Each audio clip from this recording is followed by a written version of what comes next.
толкова много коментари. И така, хора, днес ще рисуваме. Хората ме питат какво искам да рисуваме и преди това не забравяйте да ударите камбанката, която насмена. Преди това не забравяйте да ударите нашата любима камбанка. И днес няма да рисуваме това, което съм ви показала, а ще рисуваме нещо доста яко. Това са белите листове за днес. Хората ми писаха страшно много коментари какво да нарисувам. И аз направо, като им чух коментарите, направо ми стана лошо. И разбрах, че това, което ще рисуваме, е просто нещо. Даже можете още да го кажем като точно така. Дъвка и певица. Това е нашата тема днес. Чичо Google правилно ни помогна с това. Това, което ви показах, ще ви излиза всеки път във всяко мое видео. Да ударете този прословут чан, където във всеки канал го казват. Камбана или чан. И така, хора, ще търся съвети, защото много не съм ориентирана с това. Днеска с тези дъвки не знам какво ще ме направите. Затова малко ще се разрова в Чичови Google и ще открия нещо, с което да разбера какво става. Добре, първо ще напишем дъвка.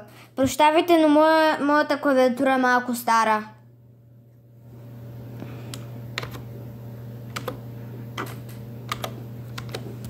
Ето, сега да мислиме нещо. Ох, майко. Добре, затова няма да го четем. Не може ли нещо просто друго? Добре, имаме хуба-буба. Ами, хора, избирайте се между тази хуба-буба и аз за първи път, между другото, никога не съм яла хуба-буба или това. Аз ще нарисувам две геройчета и всяко от геройчетата ще бъде с някакъв дизайн на хуба-буба, но не знам точно и аз как си го представя. Това е индустрията на дъвките, скъпи приятели. Но казва, че най-вкусната била с хуба-буба.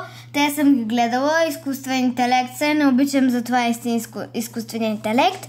И ще се разрова малко в дъвките. Всеки искам да е с някакъв такъв дизайн. Между другото съм яла от тези бомбони.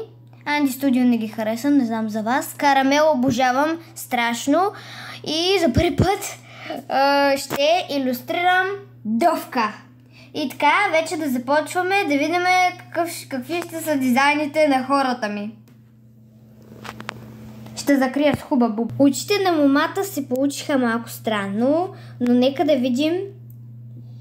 Тук гледам идеи как да го нарисувам. Не мога да ви покажа заради авторски права. Затова ми трябва черен маркер, но аз имам олив от детската ми градина. Спрощавайте, не ходя на детска градина, на училище, но ще се опитам да го нарисувам после. Хора, почти сме готови. Тук написах едни лепенки с надписа на хуба-буба, но много добре не се вижда. Почти съм готова да направя коса и шията на това момиче. Така ми изглежда моята мома. Сега да ми кажете как да отцветим месина. Да гледаме какъв цвят е тази дъвка хуба-буба. Аз между другото бузата ще й направя розовата дъвка хуба-буба. Използваме този цвят за това.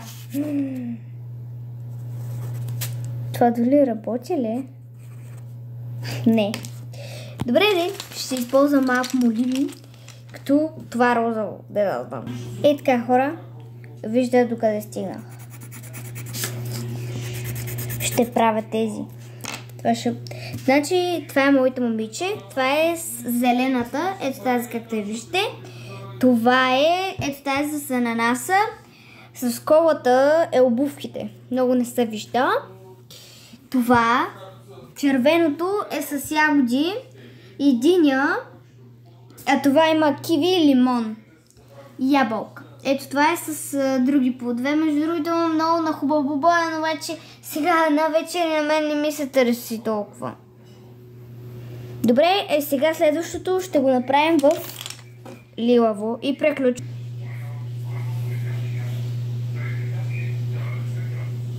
И така, хора, вече съм готова. Погледнете с моята рисунка. Грозна е малко. е много яка. Следващия път... не, чакайте.